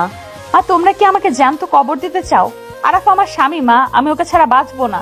সমাজ ওই সব লুকানো কাবিননামা মানে না। তোর বাবার জীবন এখন তোর হাতে। সারা রাত হাসপাতালে কাটানোর পর পরদিন সকালে আরিফা একটা কঠিন সিদ্ধান্ত নিল। আরিফা জানে ফাহাদ যা বলছে তাই করবে। ওর বাবার জীবন বাঁচাতে হলে ওকে আরাফকে ছাড়তেই হবে। কিন্তু আরাফ তো এত সহজে ওকে ছাড়বে না। আরাফকে ওর জীবন থেকে সরাতে হলে আরাফকে অনেক বড় আঘাত দিতে হবে। দুপুরবেলা আরাফ মির্জা ম্যানশনের ড্রয়িং রুমে বসে একটা হীরার আংটি দেখছে আর মুচকি হাসছে। আরাফ নিজের মনেই বলল, আজ আরিফাকে এই আংটিটা পরিয়ে প্রপোজ করব। কালই ওনাকে এই বাড়িতে নিয়ে আসবো। এমন সময় সিকিউরিটি এসে জানালো আরিফা এসেছে। আরাফ খুশি হয়ে লাফিয়ে উঠল। আরিফা ধীর পায়ে ভেতরে প্রবেশ করলো। আরিফার চোখ মুখ ফ্যাকাশে, যেন শরীরে কোনো প্রাণ নেই। আরাফ দৌড়ে গিয়ে আরিফার হাত ধরে বলল, আপনি এসেছেন ম্যাম? আমি আপনার জন্যই অপেক্ষা করছিলাম। দেখুন আমি আপনার জন্য কি এনেছি। আরাফ আংটিটা দেখাতে গেলে আরিফা এক ঝটকায় আরাফের হাতটা সরিয়ে দিল। আরাফ অবাক হয়ে আরিফার দিকে তাকালো। কি হলো আরিফা, আপনি কাঁদছেন কেন? চোখ মুখ এমন ফ্যাকাশে কেন আপনার? আঙ্কেল কি রাজি হন নাই? আরিফা নিজেকে পাথরের মতো শক্ত করে নিল। আরিফা আরাফের চোখের দিকে না তাকিয়েই রেগে বলল, তোর এই সস্তা আংটি আমাকে দেখাবি না আরাফ। আমি এখানে তোর সাথে সম্পর্ক শেষ করতে এসেছি। কি বলছেন এইসব? সম্পর্ক শেষ মানে? আপনি মজা করছেন তাই না? আমি কোনো মজা করছি না। আমি অনেক ভেবে দেখলাম, তোর আর আমার মাঝে বয়সের অনেক গ্যাপ। তুই একটা 19 বছরের পিচ্চি ছেলে, তোর সাথে কি সারা জীবন কাটানো যায়? আরাফ থমকে গেল। আরাফের হাত পা কাঁপতে শুরু করলো। আরাফ কাঁপা কাঁপা কণ্ঠে বলল, আরিফা আপনি এসব কি বলছেন? আমি তো আপনাকে। তুই আমাকে কি ভালোবেসেছিস? আরে ধুর, আমি তোর সাথে শুধু টাইম পাস করেছি। ফাহাদ আমাকে কাল রাতে প্রপোজ করেছে, আর ও আমার সমবয়সী, অনেক ম্যাচিউর। আমি ডিসাইড করেছি আমি ফাহাদকেই বিয়ে করব। তোর এই বস্তির মেন্টালিটি এখনো যায় নাই। শুধু বড়লোক বাবার টাকা পেয়েছিস, এই যা। আরিফার মুখ থেকে ফাহাদের নাম শুনে আরাফের মাথার রগ দপদপ করতে লাগলো। আরাফ রাগে অন্ধ হয়ে গেল। আরাফ আরিফার কাঁধ শক্ত করে চেপে ধরে চিৎকার করে বলল, মিথ্যা বলছেন আপনি। আপনি আমাকে ভালোবাসেন। ওই ফাহাদ শুয়োরের বাচ্চা আপনাকে ব্ল্যাকমেইল করেছে তাই না? আমাকে বলুন আরিফা, আমি ফাহাদকে টুকরো টুকরো করে ফেলবো। আমাকে কেউ ব্ল্যাকমেইল করে নাই। আমি নিজের ইচ্ছেতেই ওকে বিয়ে করছি। তুই আমাকে ভুলে যা আরাফ, আর কখনো আমার সামনে আসবি না। আরিফা কথাগুলো বলে এক মুহূর্ত সেখানে দাঁড়ালো না, উল্টে ঘুরে দৌড়ে বেরিয়ে গেল। আরাফ পাথরের মতো দাঁড়িয়ে রইল। ওর চোখের সামনে পৃথিবীটা যেন ঘুরতে লাগলো। আরাফ হঠাৎ রাগে চিৎকার করে ড্রয়িং রুমের কাছের টেবিলটা লাথি মেরে ভেঙে ফেললো। আরাফ পাগলের মতো ঘরের ফুলদানি, টিভি, ল্যাম্পশেড সব ভেঙে চুরমার করতে লাগলো। আরাফের হাত কেটে রক্ত পড়তে লাগলো, কিন্তু সেদিকে ওর কোনো খেয়াল নেই। তুই আমার সাথে বেইমানি করলি আরিফা। তুই আমার ভালোবাসাকে ফাহাদের কাছে বিক্রি করে দিলি। তুই ভাবছিস তুই এত সহজে আমাকে ছেড়ে চলে যাবি? কখনোই না। তুই শুধু আমার, তোকে আমি অন্য কারো হতে দিব না। আরাফ হাঁটু গেড়ে কাছের টুকরোর ওপর বসে হাউমাউ করে কাঁদতে লাগলো। ওর গগন বিদারী চিৎকারে পুরো ম্যানশন কেঁপে উঠলো। ফাহাদের বিলাসবহুল ফ্ল্যাট। ফাহাদ সোফায় বসে মদ খাচ্ছে আর শয়তানের মতো হাসছে। আরিফা পাথরের মতো মুখ করে ঘরে ঢুকলো। ফাহাদ আরিফাকে দেখে গ্লাসটা টেবিলে রেখে উঠে দাঁড়ালো। Welcome darling. আমি জানতাম তুমি ঠিকই আসবা। বাবার সম্মান বলে কথা, তা তোমার ওই সিস্টেম মেকানিক বয়ফ্রেন্ডকে ছেড়ে আসতে খুব কষ্ট হলো নাকি? মুখ সামলে কথা বলবি ফাহাদ। আমি এখানে তোর ফালতু কথা শুনতে আসি নাই। আমি তোর শর্ত মেনেছি। তুই কথা দে আমার বাবার ওই ছবিগুলো তুই আর কাউকে দেখাবি না। আরে রিল্যাক্স, আমি যখন তোমার হবু স্বামী, আমি কি আর চাইবো আমার স্ত্রী কেলেঙ্কারির ছবি বাইরে যাক? তবে শর্ত একটাই, কালকের বিয়ের পর তুমি ওই আরাফের ছায়াও আর কখনো মারাবে না। তুই নিশ্চিন্তে থাক, আরাফ আর কোনোদিনও আমার সামনে আসবে না। আমি ওকে এমন কথা শুনিয়ে এসেছি যে ও আমাকে এখন সবচেয়ে বেশি ঘৃণা করে। তো নোংরা উদ্দেশ্য সফল হয়েছে ফাহাদ, কিন্তু মনে রাখিস তুই আমার শরীর পাবি কিন্তু মন কোনোদিন পাবি না।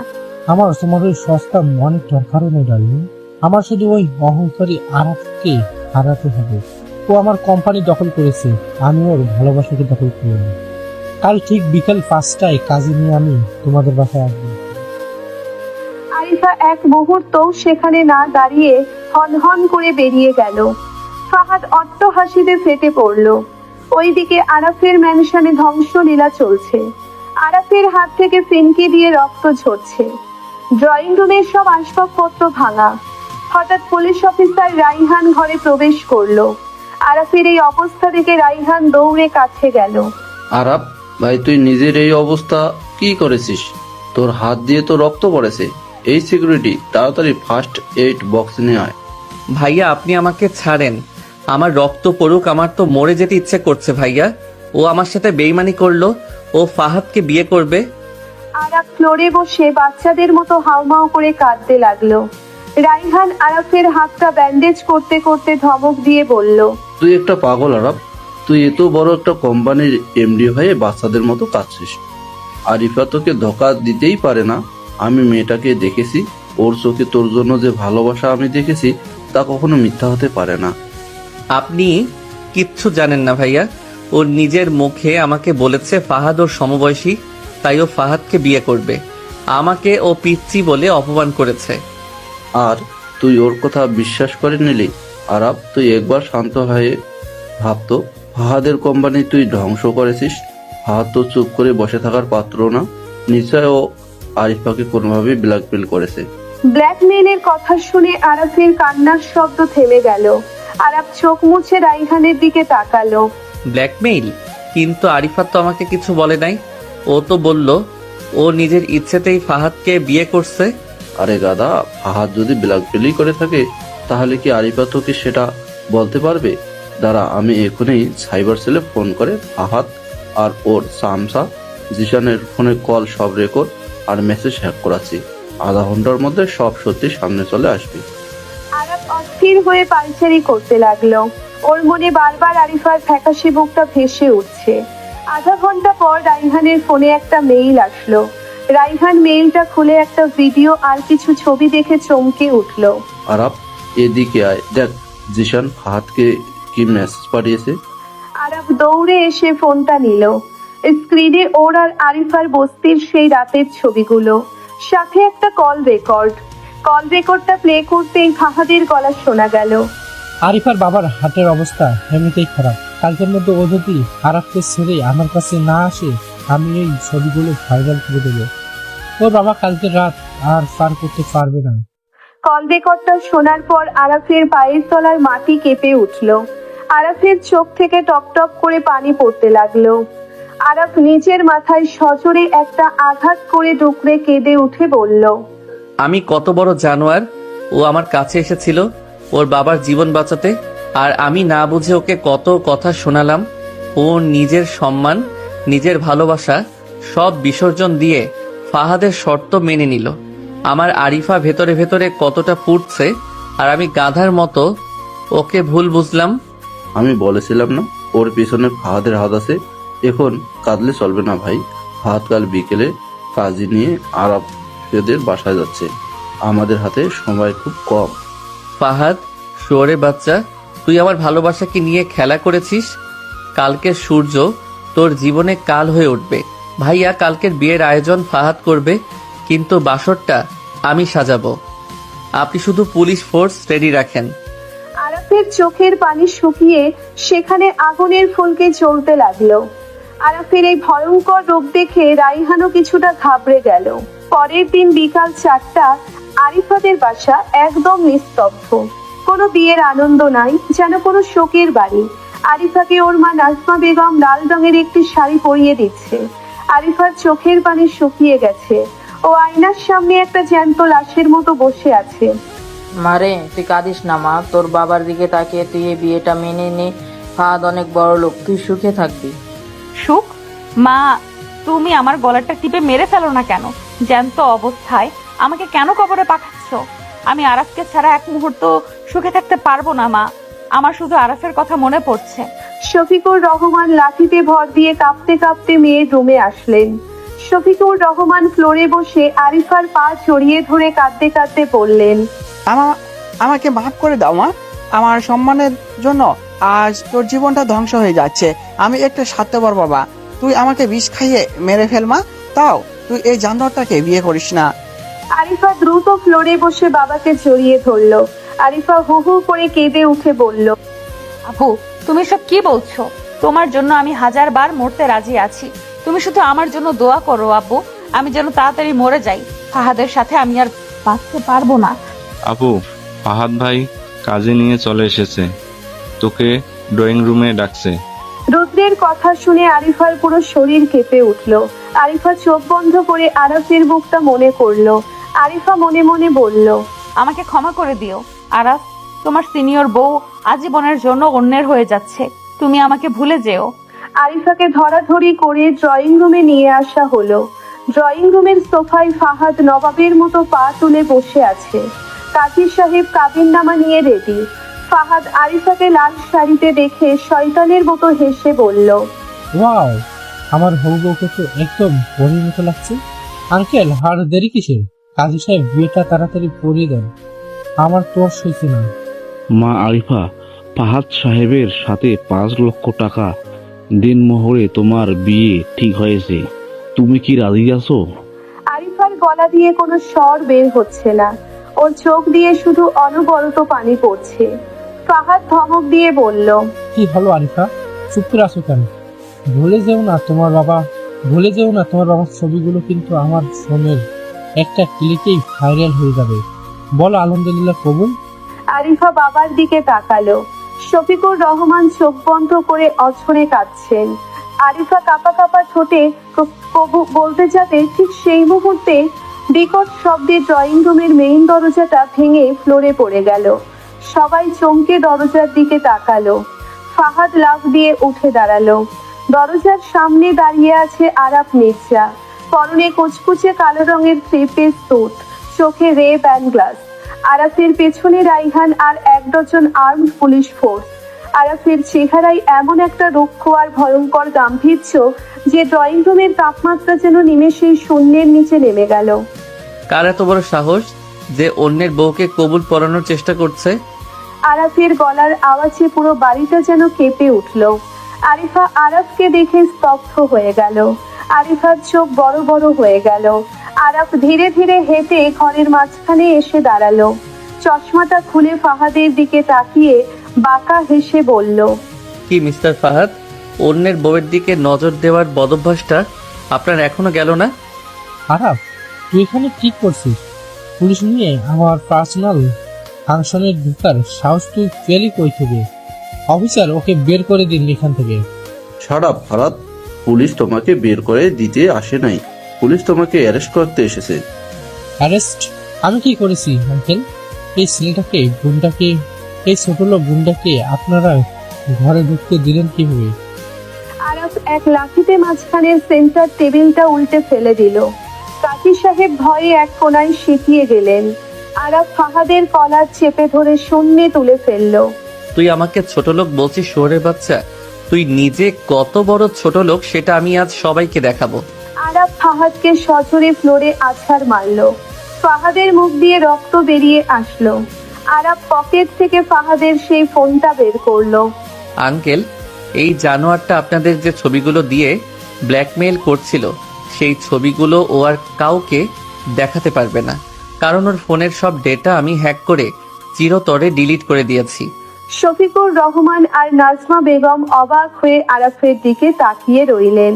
ফাহাদ ফ্লোর থেকে কোনো মতে উঠে দাঁড়িয়ে কাঁপতে কাঁপতে বলল, তুই আমার ফোন হ্যাক করেছিস?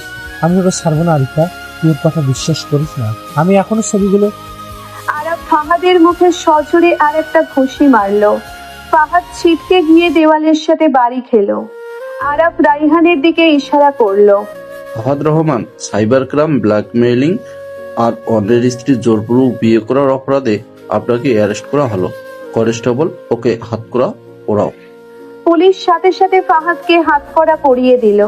ফাহাদ চিৎকার করতে করতে বলল, অন্যের স্ত্রী মানে? আরিফাকে আমি বিয়ে করতে এসেছি, ও অন্যের স্ত্রী কবে হলো? ও আজ থেকে 6 মাস আগে আমার স্ত্রী হয়েছে। আরাফের কথা শুনে শফিকুর রহমান, নাজমা বেগম, রুদ্র আর কাজী সাহেব সবার চোখ কপালে উঠে গেল। শফিকুর রহমান কাপা কাপা কণ্ঠে বললেন, এসব তুমি কি বলছো বাবা? আরিফা তোমার স্ত্রী? কিন্তু আরিফা তো আমাদের কিছুই বলে নাই, আর তুমি তো অনেক ছোট ওর থেকে। আরাফ পকেট থেকে একটা ভাঁজ করা কাগজ বের করে শফিকুর রহমানের সামনে মেলে ধরল। এই দেখেন আঙ্কেল, আমাদের কোর্ট ম্যারেজের কাবিননামা। বস্তিতে একবার লোকাল গুন্ডারা আরিফাকে তুলে নিয়ে যাওয়ার চেষ্টা করেছিল, আমি ওকে বাঁচিয়েছিলাম, কিন্তু গুন্ডারা ওর সম্মান নষ্ট করার হুমকি দিয়েছিল। সেদিন রাতের বেলা কাজী ডেকে আমি ওকে বিয়ে করে নিজের স্ত্রীর সম্মান দিয়েছিলাম। বয়সে আমি 19 হতে পারি, কিন্তু নিজের স্ত্রীর সম্মান কিভাবে বাঁচাতে হয় সেটা আমি খুব ভালো করেই জানি। কাবিননামা দেখে শফিকুর রহমান ফ্লোরে বসে পড়লেন। তিনি লজ্জায় আর অপরাধ বোধে আরাফের সামনে হাত জোড় করে বললেন, আমাকে মাফ করে দাও বাবা, আমার সমাজ আর টাকার অহংকার অন্ধ হয়ে গেছিলাম। তুমি বয়সে ছোট হতে পারো, কিন্তু তোমার মনটা অনেক বড়। আমার মেয়ের জীবনটা তুমি বাঁচালে। আঙ্কেল প্লিজ, আপনি আমার বাবার বয়সী, আপনি হাত জোর করবেন না, আমি তো আপনার ছেলের মতো। পুলিশ ফাহাদকে টেনে হিঁচড়ে বাইরে নিয়ে গেল। ড্রয়িং রুমে এখন শুধু পিনপতন নীরবতা। আরাফ আস্তে আস্তে ঘুরে আরিফার দিকে তাকালো। আরিফা ফ্লোরে বসে 2 হাঁটুতে মুখ গুজে কাঁদছে। আরাফ ধীরে ধীরে আরিফার সামনে গিয়ে হাঁটু গেড়ে বসলো। ম্যাম, এখনো কি আমাকে ফালতু পিচ্চি ছেলে মনে হয়? আরিফা মুখ তুলে আরাফের দিকে তাকালো। আরিফার চোখ দুটো কান্নায় ফুলে লাল হয়ে আছে। আরিফা হঠাৎ আরাফের বুকে ঝাঁপিয়ে পড়ে আরাফকে শক্ত করে জড়িয়ে ধরলো। আরিফা বাচ্চাদের মতো হাউমাউ করে কেঁদে উঠে বলল, আমাকে মাফ করে দাও আরাফ, আমি তোমার সাথে অনেক খারাপ ব্যবহার করেছি। তুমি আমাকে অনেক গালাগালি করো, আমাকে মারো, কিন্তু আমাকে দূরে সরিয়ে দিও না। আমি তোমাকে ছাড়া মরে যাবো আরাফ। আরাফ এক হাত দিয়ে আরিফার কোমর জড়িয়ে ধরে অন্য হাত দিয়ে ওর মাথার চুলে বিলি কেটে দিতে লাগলো। আরাফের নিজের চোখ দিয়েও পানি গড়িয়ে পড়লো। পাগল বউ একটা, আপনি আমার ভালোর জন্যই তো এত বড় স্যাক্রিফাইস করতে যাচ্ছিলেন, আমি কি সেটা বুঝি না? আর আপনি আমাকে দূরে সরিয়ে দেওয়ার কথা বলছেন? এই আরাফ মির্জার বুকের ভেতর থেকে বের হওয়ার রাস্তা তো আমি অনেক আগেই বন্ধ করে দিয়েছি। আমি অনেক ভয় পেয়ে গেছিলাম রে। আমি ভেবেছিলাম তুই আমাকে সত্যি সত্যি ভুল বুঝে চলে গেছিস। তুই আবার আমাকে তুই করে বলছেন? কত বড় সাহস আপনার! আমি আপনার জীবন বাঁচালাম আর আপনি আমাকে তুই করে বলছেন? আরিফা আরাফের কথায় খিলখিল করে হেসে উঠল। আরিফা আরাফের বুকে আলতো করে একটা কিল মেরে মুখ লুকিয়ে ফেলল। শফিকুর রহমান আর নাজমা বেগম দূর থেকে ওদের ভালোবাসা দেখে মুচকি হাসতে লাগলেন। পরিবারের সব বাধা আর ভুল বোঝাবুঝির পাহাড় পার করে আরাফ আর আরিফার ভালোবাসা আজ নতুন করে পূর্ণতা পেল। ফাহাদকে পুলিশ ধরে নিয়ে যাওয়ার পর শফিকুর রহমানের ড্রয়িং রুমে এক আবেগঘন পরিবেশ তৈরি হলো। শফিকুর রহমান আরাফের হাত দুটো নিজের হাতের মুঠোয় নিয়ে কান্না জড়িত কণ্ঠে বললেন, বাবা আরাফ, তুমি আজ আমার ওপর যে উপকার করলে তা আমি সারা জীবনেও শোধ করতে পারবো না। আমার মেয়েটাকে তুমি নিজের স্ত্রীর মর্যাদা দিয়েছো, ওকে নতুন জীবন দিয়েছো। আমি তোমাদের এই সম্পর্ক মন থেকে মেনে নিলাম বাবা।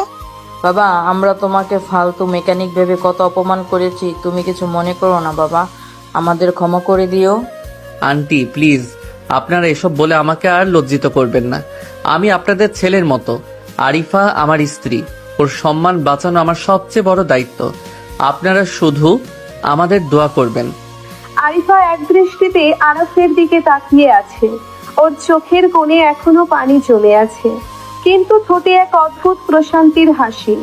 আরাফ আরিফার দিকে তাকিয়ে চোখ টিপ মারল। আরিফা লজ্জায় মাথা নিচু করে নিল। রুদ্র দৌড়ে এসে আরাফকে জড়িয়ে ধরে বলল, দুলা ভাই, আমি তো আপনাকে বস্তির গুন্ডে ভেবেছিলাম, আপনি তো দেখি পুরা গ্যাংস্টার। ফাহাদের মতো একদম হাওয়ায় টাইম করে দিলেন।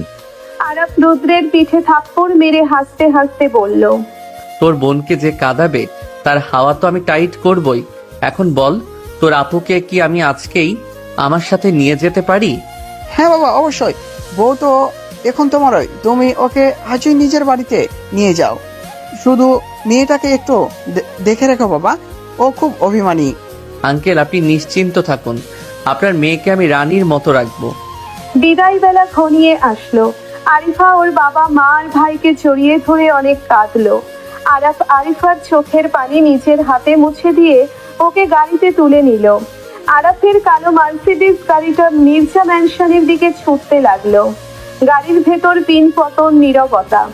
আরিফা এক দৃষ্টিতে জানালার বাইরে তাকিয়ে আছে।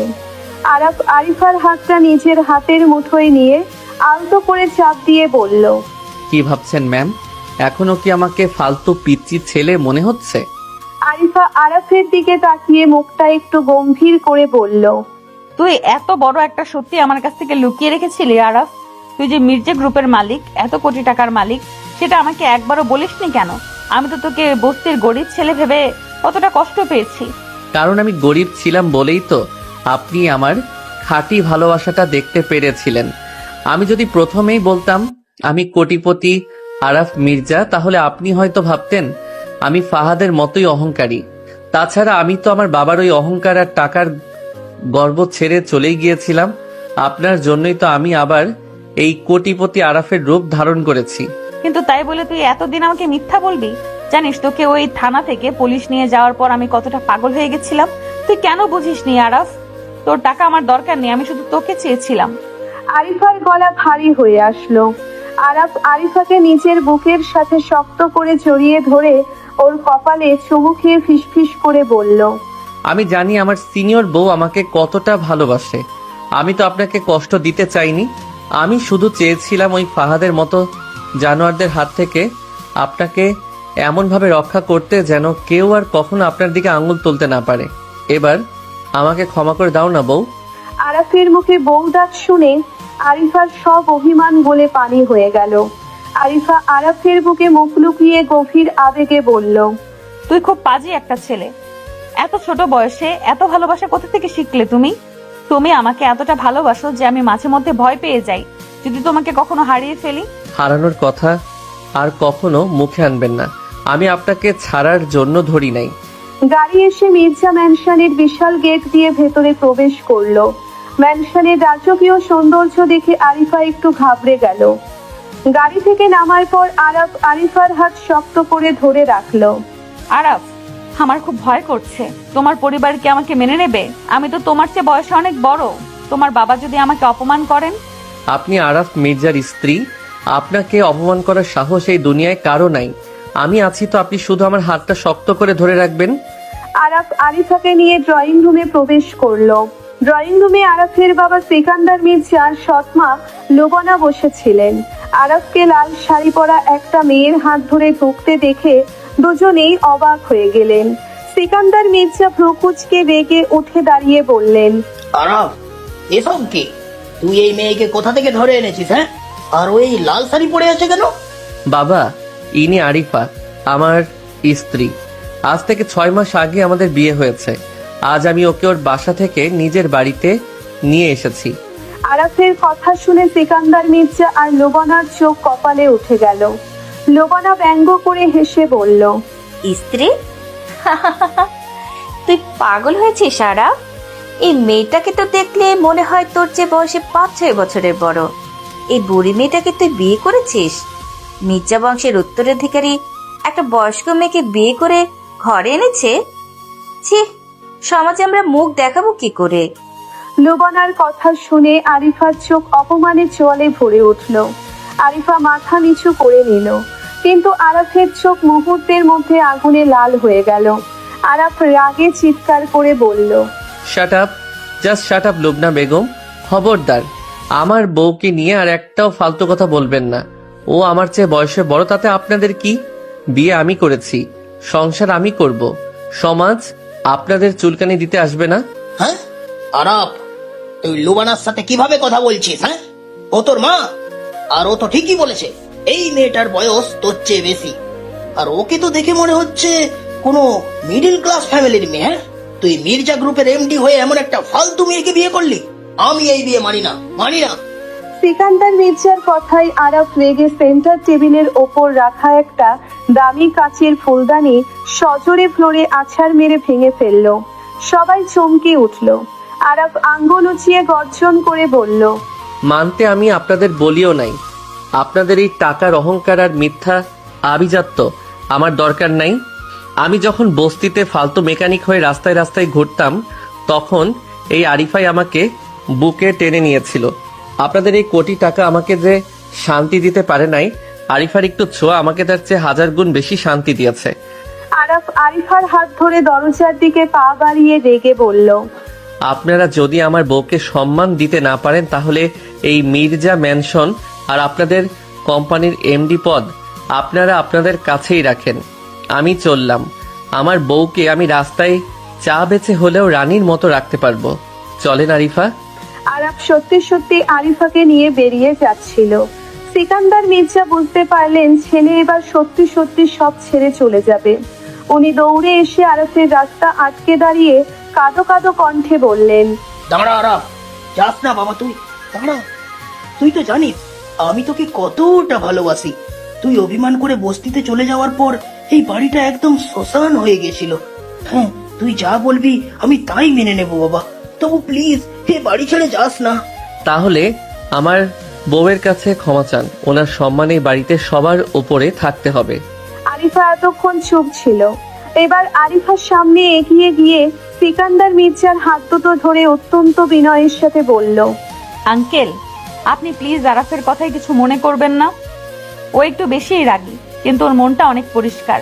আমি হয়তো বয়সে ওর চেয়ে বড়, হয়তো আপনাদের মতো এত ধনী নই, কিন্তু আমি আপনার ছেলেকে আমার নিজের জীবনের থেকেও বেশি ভালোবাসি। আমি কথা দিচ্ছি, আমার জন্য আপনাদের পরিবারের সম্মানে কখনো কোনো আঁচড় লাগবে না। আরিফার এত সুন্দর আর গোছানো কথা শুনে সিকান্দার মির্জা অবাক হয়ে গেলেন। উনি বুঝতে পারলেন মেয়েটার বয়স বেশি হলেও সে অনেক ম্যাচিওর আর বুদ্ধিমতী। সিকান্দার মির্জা আরিফার মাথায় হাত রেখে মুচকি হেসে বললেন, মারে, আমার ছেলেটা সেই ছোট্টবেলা থেকে অনেক জেদি আর বখাটে। ওকে সামলানো অনেক কঠিন, কিন্তু তোমার কথা শুনে বুঝলাম আল্লাহ ওর জন্য একদম সঠিক জীবন সঙ্গী পাঠিয়েছে। তোমার মতো ধৈর্যশীল আর বুদ্ধিমতী মেয়ে আমার এই পাগল ছেলেকে সামলাতে পারবে।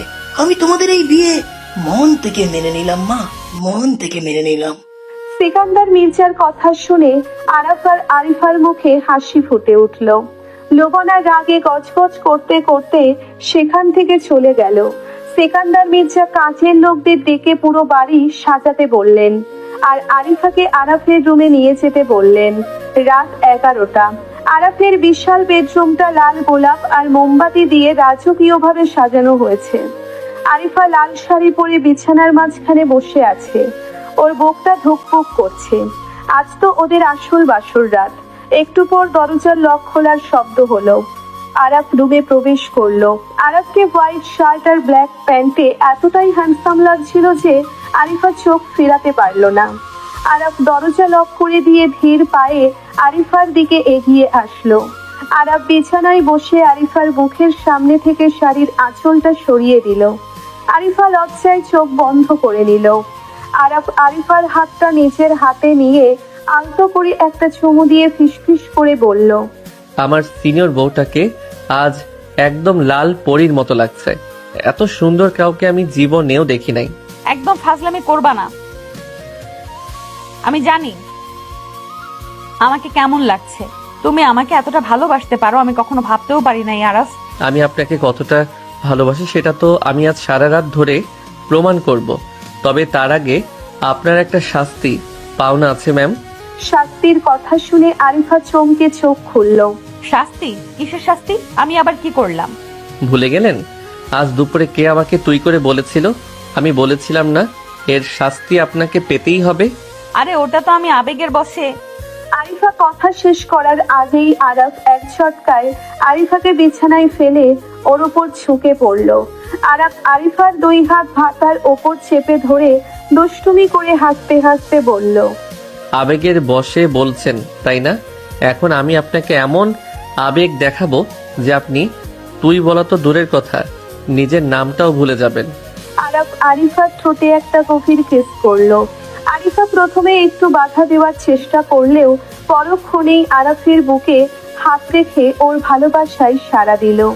আরাফের চুম্বনে এক অদ্ভুত শিহরণ ছিল যা আরিফাকে মাতাল করে দিচ্ছিল। অনেকক্ষণ পর আরাফ আরিফাকে ছেড়ে দিয়ে ওর মুখের দিকে তাকিয়ে মুচকি হাসলো। আরিফা হাঁপাতে হাঁপাতে লজ্জায় মুখ লাল করে বলল, তুমি আসলে একটা ফাজিল, এত অসভ্য তুমি, ছাড়ো আমাকে। ছাড়বো না, আজ সারা রাত ছাড়বো না। আরাফ পকেট থেকে একটা ছোট ভেলভেটের বক্স বের করলো। বক্সটা খুলে আরিফার সামনে ধরলো। বক্সের ভেতর একটা অসম্ভব সুন্দর হীরার আংটি ঝিকমিক করছে। আরাফ বিছানা থেকে নেমে হাঁটু গেড়ে বসে আরিফার হাতটা নিজের হাতে নিল। আমি জানি আমাদের বয়স মিল নাই, আমাদের সমাজ মিল নাই, কিন্তু আমাদের হৃদয় এক। আপনি আমাকে সেই সময় আপন করে নিয়েছিলেন যখন আমি শূন্য ছিলাম। আপনার ওই রাগ, ওই শাসন, ওই বকাছকা আমাকে নতুন করে বাঁচতে শিখিয়েছে। আমি প্রমিস করছি আরিফা, সারা জীবন আমি আপনার এই মিষ্টি শাসন মাথা পেতে নিব।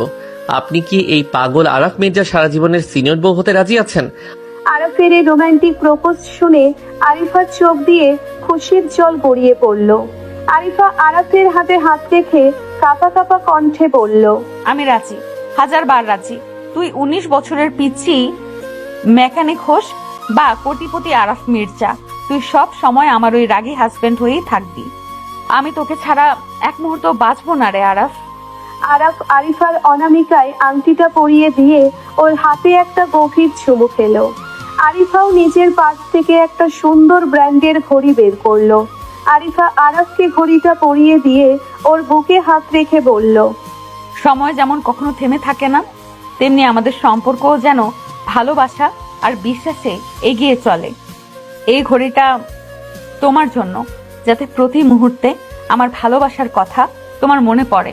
আপনার ভালোবাসার কথা মনে করার জন্য আমার কোনো ঘড়ি লাগবে না ম্যাম, আপনি শুধু আমাকে একটু আদর করতে দেন। আরাফ কথাগুলো বলেই আরিফাকে আবার বিছানায় শুইয়ে দিল। আরিফার ঘাড়ে মুখ গুজে আরাফ ভালোবাসার পরশ বুলিয়ে দিতে লাগলো। আরিফা আরাফের চুলে হাত বুলিয়ে দিয়ে চোখ বন্ধ করে নিল। সব বাধা, সব অভিমান আর ষড়যন্ত্রের জাল ছিন্ন করে পিচ্ছি গরিব ছেলে আর তার সিনিয়র বউয়ের ভালোবাসা আজ এক নতুন পূর্ণতা পেল। ওদের এই পবিত্র সম্পর্কের কাছে বয়সের ব্যবধান আর সমাজের অহংকার চিরদিনের জন্য হার মানল।